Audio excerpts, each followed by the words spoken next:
Good afternoon, ladies and gentlemen, and welcome back to the final episode of this season's Premiership Podcast. We're your hosts, Jacob, And Elijah. and let's get crack-a-lacking into the final game of the year, which was the grand final against Collingwood and Brisbane, where Collingwood won in a thriller, 90-86. It was such a fantastic game. Elijah will go into some disappointing moments near the end, and I understand where he's coming from. But I'm just glad we got a close grand final. That's fair. Yeah. I mean, until pretty much the end, I couldn't complain too much. It was close. It was well fought by both clubs. You can't ask for a better grand final unless you're Dom Sheed. But this game had everything. It had, ups and downs. It had hangers. It had goal of the year contenders. It had everything our sport had to show out to the world there. Mixed with some bad umpiring, which we also have to show. Okay. I guess the big one out of this, other than Collingwood now being the premiers, winning 12-18-90 to 13-8-86. Bobby Hill is now a Norm Smith medalist. He had a stellar game on the weekend. 4 goals, 18 touches, 8 marks, including that great hanger. 9 score involvements, right? He was everywhere. He definitely deserved that Norm Smith. I don't think you could really give it to anyone else, to be honest. But if Brisbane would have won, it would have gone to Caden Coleman. Kitty Coleman. He was an absolute star. I don't know. In the first half. I don't know, because I think it still goes to Bobby Hill if Brisbane win close, right? Let's say if a couple of calls go the other way in the last minute or so, Lions get to the front and win. I think Bobby Hill still wins. He was just dominant whenever he hit. He was near the ball, his presence, everything. Almost had a Steph Curry effect. So I will admit, when Charlie Cameron kicked that goal in the last quarter with about 5 minutes to go, I was like, here we go. When Charlie Cameron kicks a goal, they usually get on a roll, which they did in the second quarter when Charlie Cameron kicked the first goal. Hugh McGluggage and a couple others kicked 2 goals to be like 2.5 goals in front. And then Collingwood just pegged it back. When Charlie Cameron kicked that goal, I was like, oh, here we go. Brisbane's going to get on a roll now. But then Collingwood surprisingly answered 30 seconds later with a De Goey goal, and then side bottom from 50 with a 50-meter penalty, which I reckon was fair, because he did get tackled once he took the mark, and it was quite unnecessary. And pretty much that 50 meters minus a Tom Mitchell incident, which you'll get to later, Elijah, and a what's it called, advantage call, which I disagree with as well. Side bottom kicked one from 53 out, which we didn't expect him to do. It was an absolute. It was such a good scoring game. We were both expecting a close. Not, would you say close, or would you say small scoring, short scoring? I expected a blowout and low scoring. But I guess it did surprise, I think, both of us how high scoring it was. Although, 90-86, you could argue isn't. But considering what we've seen this year, it's definitely higher-ish scoring. And especially considering who was missing, right? McStay was out for Collingwood. Adams. Yeah. Johnson. That definitely could have been higher scoring if they were in. Which is why. But it was a good game nonetheless. Turned out. Especially in that third quarter, Collingwood just couldn't score a goal. Brisbane were putting on the scoreboard pressure, and when Collingwood needed it most, Scott Pendlebury just came to the table and with his experience kicked a goal. And that's not the fault Brisbane's efforts. Zach Bailey was explosive in that game, as was Lincoln McCarthy. Jay Danaher with, I think, 3 or 4 on the day. Like, that, you couldn't have asked for a better forward line showing by both clubs. Yeah. Minus a couple, which I'll get to. But, in terms of, it was just one out of, I reckon, whoever scored the most, and Collingwood scored the most. They could have smashed them by a lot more, but they didn't take their chances. So no, I mean they got 10 more behinds than the Lions. They had 9 more scoring shots total. They could have blown them out of the park, right? From like second quarter onwards. But like even halftime, 9-9 to 9-3. The Lions only really got those behinds in that second half, and I guess were relatively unpunished, right? Because the Pies, they kept missing, right? Straight in front, misses, and in Brisbane, they stayed in it, right? Stayed in the hunt, and it almost cost Collingwood the flag. But I mean, I guess 10 more behinds at the end. I mean, you take them helped over. them out. Helped them out. Kind of, yeah.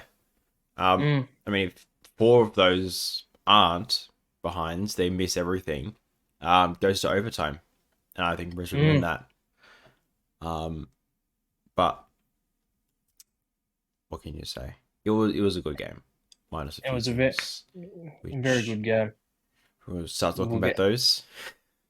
Yeah, sure. You can start off with it.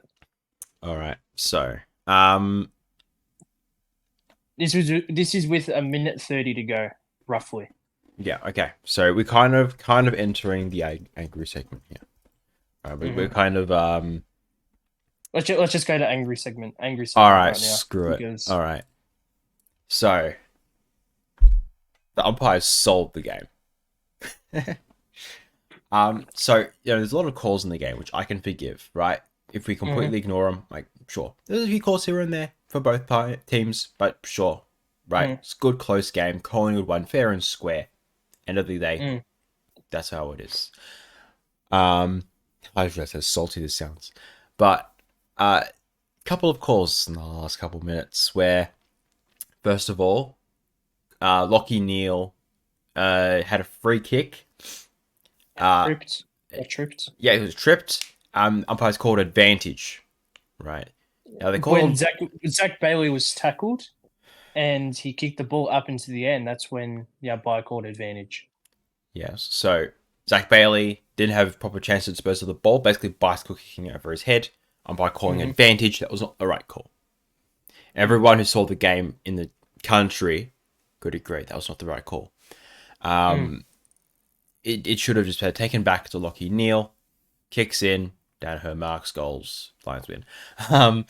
That's how it should have played out. But no, advantage, because he didn't a proper opportunity to dispose of the ball, it gets coughed up, rebounds back out, which goes straight into the next incident. But that's what happened there. And that was not the right call at all. I'm a lot less annoyed right now that time has passed than on the day. But fair dinkum, that was not. It's just plain wrong from the umpires. Right? It cost the Lions the premiership, I dare say. Right. Second incident. Tom Mitchell, he grabs the ball, right, from a handball, ducks down onto his knees. He is, I don't think I can say what he looks like he's about to do, right? But he's low enough, right? His head's at about everyone else's crotch, right? And Oscar McInerney tried to tackle him as well. Yes. So, people tackling him, and they got to get him high, right? Which, sure, but he was on his knees, basically. He drops all the way down to take in that contact.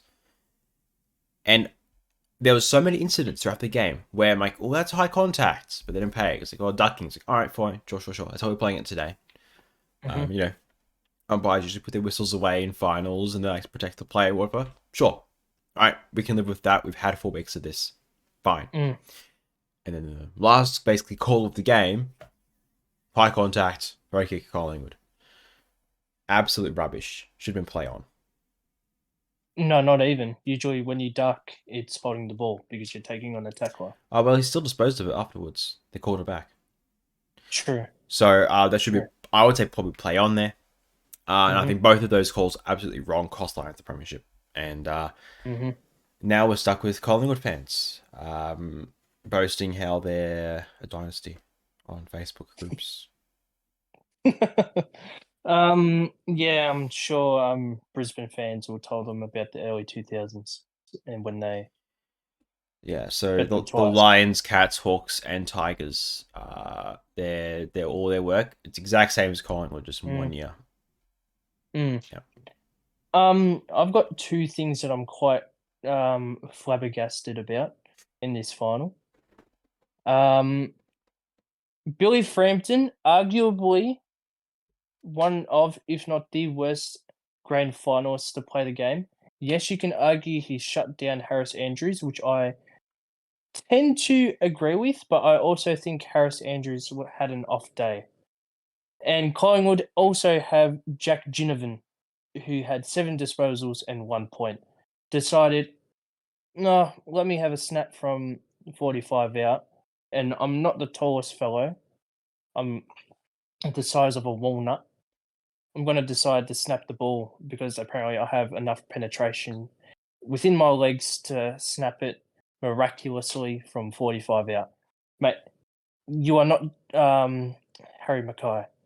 Yes, you kicked a point, but you are not Harry Mackay. Only Harry Mackay can have 45-meter snaps out of nowhere. And Jeremy Cameron and Hawkins. And Tom Hawkins kicks drop punts. Jeremy Cameron gets it into the goals.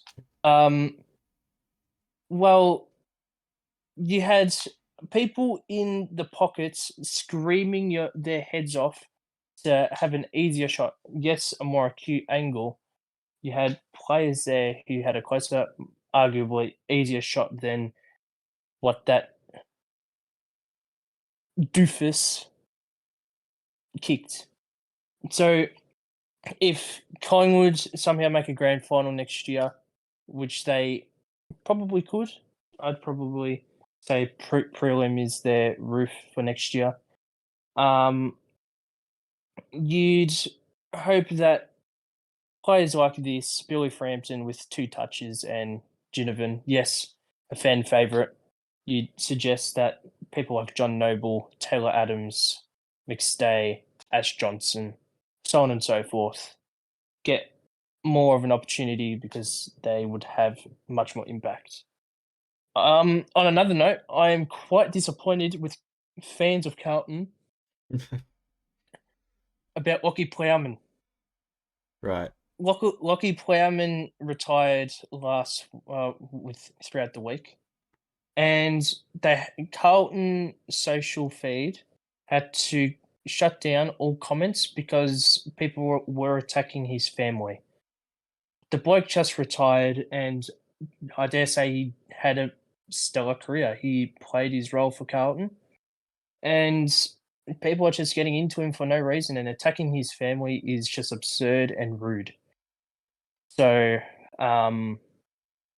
yeah, I'm just very disappointed. It's like he made AFL, not you blokes. He worked hard to get where he wanted to be, and imagine being in his shoes, like attacking his family for no reason, but oh, you're just a bad player. Like, it was just really disappointing as well. So that's why I'm a bit frustrated this week, Elijah. 2 of the worse than Jason Castagna, and that's saying something. Sure, yeah. No, I can agree on the Frampton stuff. I wouldn't agree with Harris Andrews though. I think he played well. Honestly, he did his role. He played well, but he didn't have as much of an influence that he had in previous weeks. I feel like the expectation for Harris Andrews is like Alex Rance, right? Fair point. But he's obviously not going to pull that out of his hat every week. And I think he did a fine job, especially in that second half. Directing traffic, getting the ball out to open space, open man. I think he did great. Yeah, just unfortunate not to get the win. I guess we can start reviewing both Brisbane and Collingwood. Yeah, we can. So Mm. let's start off with the Lions. The Lions had a successful year. They broke their sort of curse of choking in the finals and made a grand final. And arguably, due to some umpiring calls, they could have gone and won it. Massive tick on my behalf, and Chris Fagan came out and said Hawthorn lost a grand final before creating a dynasty, and I tend to agree.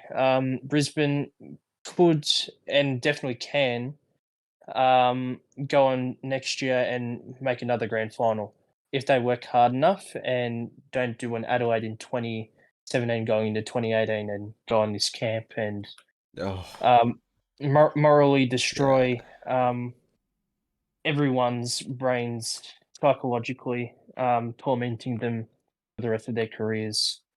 Um, Brisbane had a stellar year. Joe Danaher rose to new heights, which we saw in his career at Essendon before his injuries. Charlie Cameron, a star. Zach Bailey, Cam Rayner, the list goes on. Probably the best player that come out of the Lions this year is the emergence of Kitty Coleman off the half-back flank with his stellar kicking. Mm-hmm. Other teams should be watching this bloke and trying to get a player similar to him who can pierce a ball through defenses and through the enemy lines, hitting a target from out of nowhere. So then their team's in a better position to attack. So yeah, the Brisbane Lions get a huge stick from me. Yeah. I mean, I think this is expected. This is what I would expect from the Brisbane Lions to be making grand Mm. finals. Now obviously it's hard. It's for them in Melbourne. It's away from home. It's whatever. I think if it's either neutral ground or in Brisbane, they smash Collingwood. Mm. With that being said, so yeah, better stay for me. But pieces like you said, working as you'd expect. I'd say Joe Danaher's performance in the grand final was pretty good. I agree. I will say, and you had that fantastic second goal from Zach Bailey. Zach Bailey. That was awesome. Great pieces here and there. If I'm Brisbane going into next year, I'm expecting look up top two again. Salty run back. I think Fagan's right about the whole Hawthorn thing. Although I did also hear about that Hawks dynasty is that losing the 2012 grand final was the reason they went on to win that three-peat. If they didn't, if they won the 2012 grand final, they might not even be competing 13, 14, 15. So, the salty run backs are real, and I can totally see the Lions doing a similar thing. They just need to look up, top two again, run it back, as you do. And the funny thing is they didn't lose by a huge amount like Sydney did last year. No. Where statistics says if you lose by a lot, you do horribly the next year. So the Lions lost closer right there. So they can use that as a springboard to go into their villain arc next year. Yeah, kind of. And yeah, I mean, already there's already some trade stuff already with Brisbane. Duday. Yep, Duday from the Crows. He's requested to go to Brisbane, and Cockatoo has retired after trying out with Brisbane and Geelong, and it's just not really working out. I don't remember if there's much else, to be honest, for Brisbane at the moment, but they're looking good going to next season. Some of their older blokes, Rich is retiring. Zorko. Zorko retiring? I don't know. I reckon he's got one more season in him, and I reckon Lachie Neale has two. Neil's got 2. I reckon Neil has 2. 3 tops. Really? Okay. That's surprising. I reckon, because he's getting to that age. He's 30, 31. So okay. he could be like a Dangerfield and going for another 4 or 5. I mean, I'd expect more like a Dangerfield. 5-ish years. Gunston's one. I'd say maybe 2 or 3. But I've got to be a Gunston. yeah, Hopefully he comes back next year. yeah. But they have all the pieces to run it back, and for sure hopefully they should be back next year. I said stay, right? To give them a pass, they have to win the Premiership.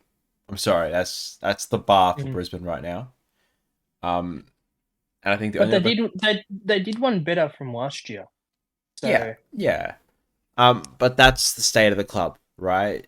You have good enough list to win it all, then you should be winning it all.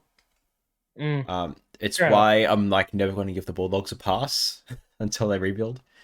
And I'm throwing like Melbourne, Collingwood in a similar boat. They win a Premiership. That's when I'm giving you the pass, right? Fair enough. Winning 1 final or 2 finals isn't winning at all. That's not what you should be aiming for. Fair enough. Clubs who are just getting to finals, like Carlton, whatever, sure. Make it there, great. I can give you a pass for just making it. If you get a good enough list to hang in there and win it all, then you should be doing that. It's just unfortunate round of events this time around. But also, I dare say, should have taken advantage earlier in the game, locked it up, whatever. But it's what it is. As it takes on the Lions. The Collie Wobbles, Collingwood. Obviously, a huge tick. They won the grand final to everyone's dismay. Or to Australia's dismay, to some who are actually going for Collingwood. Utter joy. Yeah, they've got the most positive orientated bloke as the coach, who's brought in a system of just positivity and enjoyment, which is what footy's all about. It is a sport at the end of the day. It is a game. You're supposed to have fun. And that's what he's brought into Collingwood for the past 2 seasons. They just did one better from last year in the prelim against the Swans. And arguably, if they won that, it would have been a lot better grand final last year. Collingwood succeeds because they won the grand final. They're the best team to everyone's disappointment, like yours, Elijah. It's a fail for me because they shouldn't have won it. No, I'm kidding. That's honestly all I've got to say. Like their coach is the superstar. Craig McRae, Fly McRae is an absolute star. Yeah. So yeah. Superstars everywhere. A lot of them unspoken too. Right? They got really good depth. I don't know, you haven't cracked before at some of the guys they brought in. And some guys are really performing as well in the grand final. Frampton, Lipinski, Ginnivan. But I think the depth that they've got there is second to none, right? And they're definitely going to be back next year. There's no doubt. It's also really good to see Sidebottom and Pendlebury win another flag, a second flag. They've been playing for such a long time. It's such good grade of football. Like, I cannot remember a single time Scott Pendlebury has been, called withholding the ball. Or even tackled. He's so smart. It's because of his basketball background. I remember him getting tackled maybe once in the grand final. That's it. Right? And he disposed of it immediately. It's just great. Great players, disposal leaders of the league. And they deserve as much as anyone. And young side too. They're going to be competing for a while. So yeah, good players. Darcy Moore, very well spoken, good guy. Myercheck, the leading goal scorer for the Pies since 2018. Yeah, And if anything, to show this depth that Collingwood has, Bobby Hill wins the Norm Smith, which I think is you look at Collingwood and you go, okay, who's everyone know them for? Dacos, Pendlebury, Moore, Sidebottom, maybe Quainer. Right. And we haven't talked about Quainer yet. I love his game. He knows ball. I love Quainer. But no one talks about Bobby Hill, right? Even in Freo, no one talks about him. So, hey, credit where credit's due. This team has all the pieces to do it again. Although, it might be just as tough next season. If not tougher. Nathan, I reckon tougher. Yeah. Nathan Murphy did a bit of a James Podsiadly, even though Nathan Murphy got concussed. Podsiadly did his collarbone in 2011. They got subbed off early in the game, so hopefully Nathan Murphy's feeling all right. But he's got a medallion over his head, so around his neck. Sorry, so he's in a good headspace. Yeah, I think the hardest part about the year after winning the Premiership is, okay, now we need to defend this title. Are you hungry enough to do it again? Exactly. I think that's a little bit where, I think Richmond fell short, right, during their dynasty to Collingwood. They just didn't make the grand final. Mason Cox just ran the show, as you do as an American. So the Texan. He's him. After that grand final, he just turned into him, smoking cigars and showing all the ladies his Mason Cox. Yeah. So I guess the only thing I'd be wary of from Collingwood is your mentality going into next season. It's going to be pivotal, getting on the right foot early. Or otherwise you're just going to turn out like Geelong. I doubt it because they don't have an old list. And there's players in there like Taylor Adams.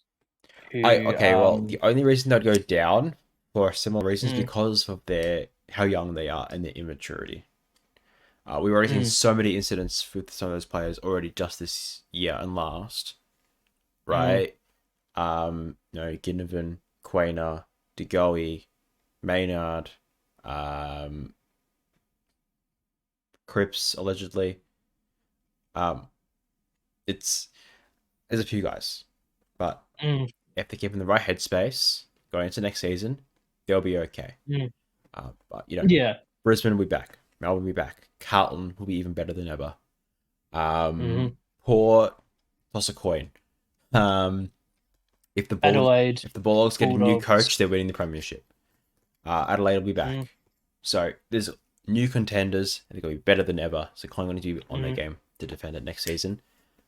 I think for a bar next season, do we have to say back to back as a pass?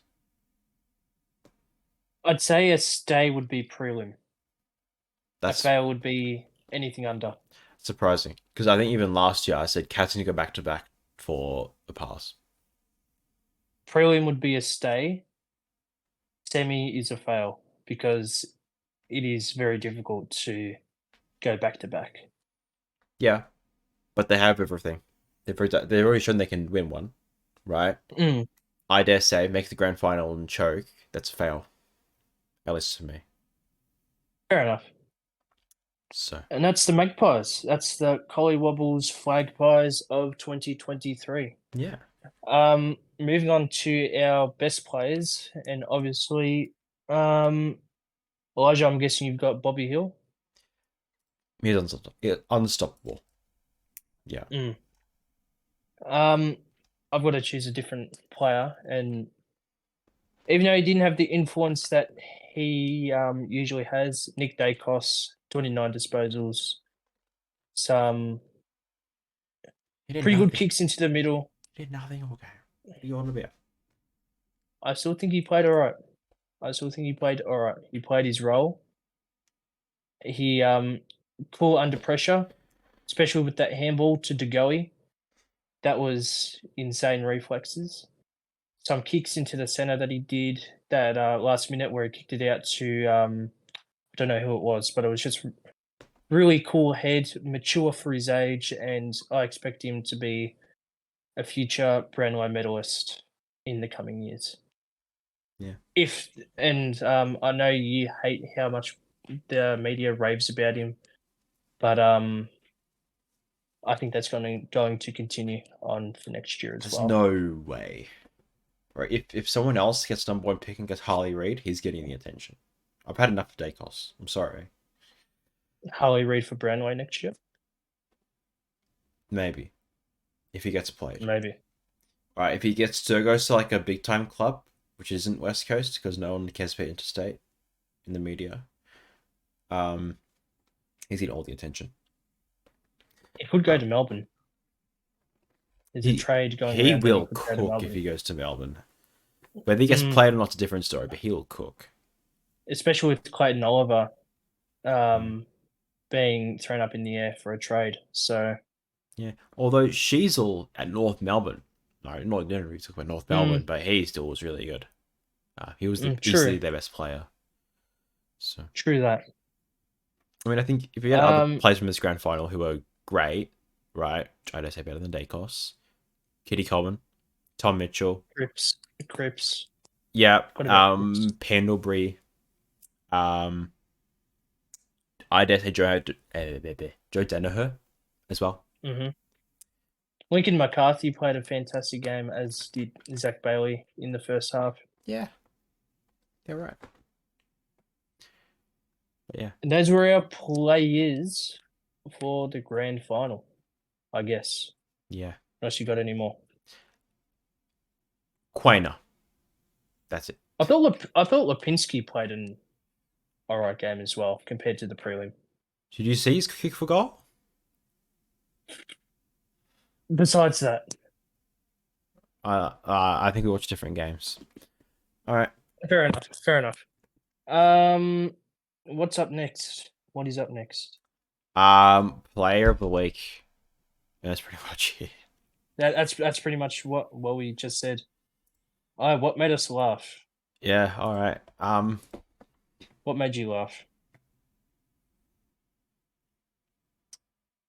I guess the Zach Bailey goal wasn't really a laugh, but it was a very hype moment. All right. Hype moment. The smother, which was legal, because he was on his man, and then was it Cox or someone who played on? The smother. Joe Danaher played on, got smothered. Zach Bailey got it. Went around Cox and someone else. Doesn't matter. And snapped it like John DeGoey in 2018. That's an awful reference. I don't want to hear that again. I don't compare him to him. He's better than that, but it was a great goal. I can't deny that. One for the ages. I think it's up there with Luke Hodges. It is beautiful. Banana. Yeah. I've got a couple funny moments. Oleg Markov on Mad Monday coming in a Carlton Guernsey, which gives me which reminisces back to the Jeff Kennett curse. I reckon Collingwood are losing the next 11 games to Carlton because Oleg Markov came in a Carlton jersey and said, "What could have happened, we'll never know." I reckon that is the Pharaoh's curse right there. A couple others, Brendan Favola jumping into the Yarra. He's out for a month with E. coli, so see in about a month, Fev. James Sicily, remembering he's on live television, nearly pointed the finger. That was deliberate. There's no way it wasn't deliberate. That was good. It was absolutely hilarious. Although I will say, that was not 50 whatever meters they said. That was more like 68 meters, and they robbed him from it. What else was there? Eric Hipwood thinking he's Dom Shade from the boundary. Bro is not him, unfortunately. If Eric Hipwood kicked that goal, Brisbane wins the game. For obvious reasons. And yeah, that's pretty much it. Nothing Harry Mackay related, but Eric Hipwood probably takes the cake for me, thinking he's Dom Shade. There was a couple. Bo McCreary getting the the medallion, putting on the hat, and forgetting to handshake the kid. So It's always one of those that was every pretty year. funny. Always one.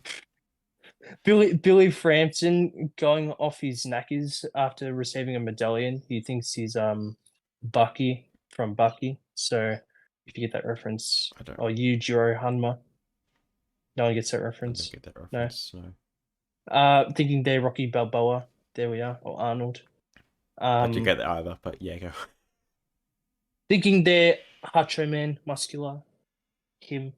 LeBron James. Sure. Cristiano Ronaldo, Sui.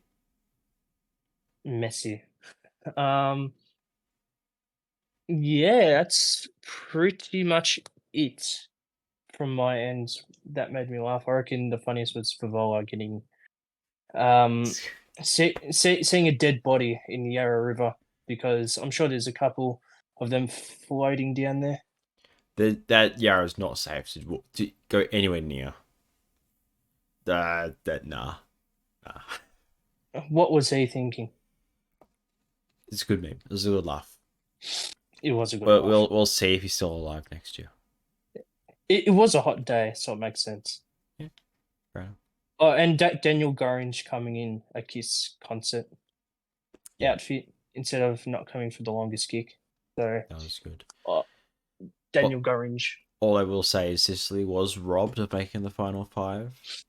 Mm-hmm. Yeah, not Sicily. Isaac Smith did have a good kick. I probably would have beat it anyway. But far out, that it wasn't right. The marking wasn't right. They were up about 10 meters. Fair enough. But what can you do? Final messages. What is your closing statement of the year, Elijah? Well, no, just before I get to that. I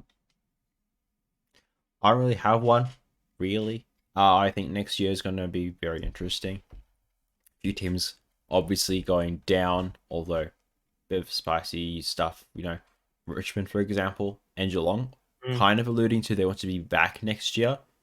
I don't know how reasonable that would be. Who knows where North Melbourne and West Coast go from here. Hawthorn getting back to finals. Maybe not next year. Sorry, this year. Not 2024. Maybe 2025. I say 2025 is the year we get back. Fremantle and Port Adelaide are still tosses off the coin, whether they play like a football side or not. And I think, there's going to be some little dark horses next year. I think we won't expect it all. Now, I've got a couple questions for you, Elijah. Mm-hmm. Does the umpiring system need an overhaul? I think after the final series, right? Because I think if you have the levels like end of home and away season, it was on par with what we were used to. After the final series, where we've now had like 3 games in a row where Collingwood's won a game because of the umpires, there needs to be at least an investigation into something, right? Or at the very least, better training and learning and whatever, more consistency with the rules. Maybe just don't change the rules next season for once. Or better yet, get rid of the rules which are making the problems. True that. I think I've heard you say get rid of the stand rule. I think that's one you're fond of. Stuff like that, right? Yeah, that's all I can really say to that. The score review system needs an overhaul. Yeah. After what happened to the Crows this year, so. Well, I think they will be looking into that. More technology, reviewing every goal, no matter what. That's all that they did from then onwards, anyway. But I think because they started with 4 or 6 field umpires now. 4, which is new. I don't know if that's worked as well as it could have. So whether they revert on that or not, who knows? I think they should revert it. Maybe even just have some extra eyes to call stuff near the boundaries might be better. Not boundary umpires, right? Because they do enough. But extra eyes around, which are officials, to call calls that are field umpires cannot see. Because more often than not, that's the ones which are controversial. I've got one final question. What are you most looking forward to next year?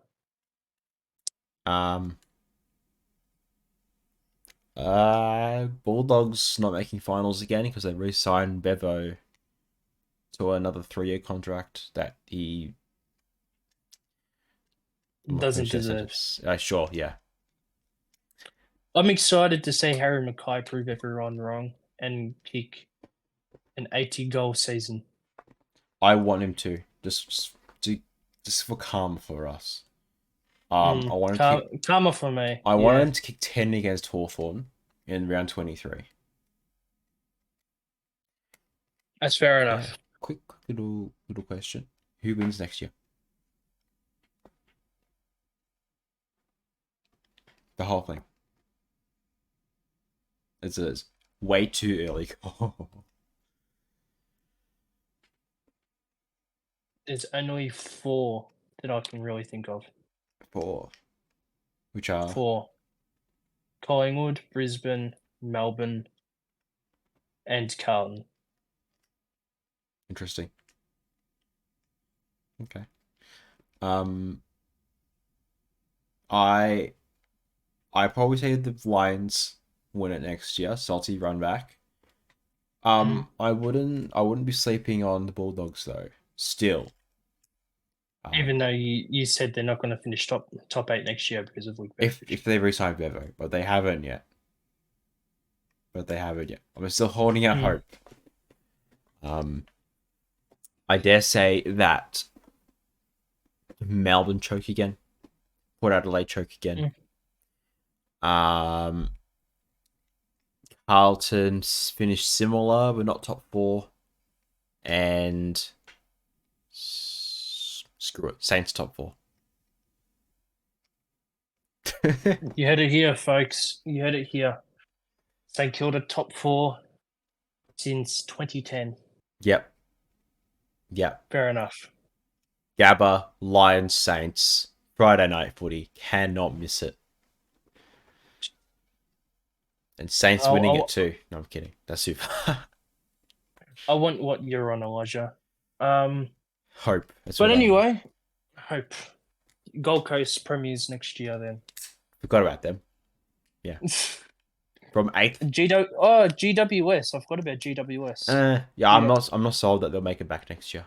I think they'll be on the cusp of finals, if not on the edge. But what put them in really good position to win it all this season was their form going in, which is very hard to predict, if not impossible. So, fair enough. Well, that's the final episode of the Premiership Podcast for this year. We thank everyone for the ride this year. Thank you for the support.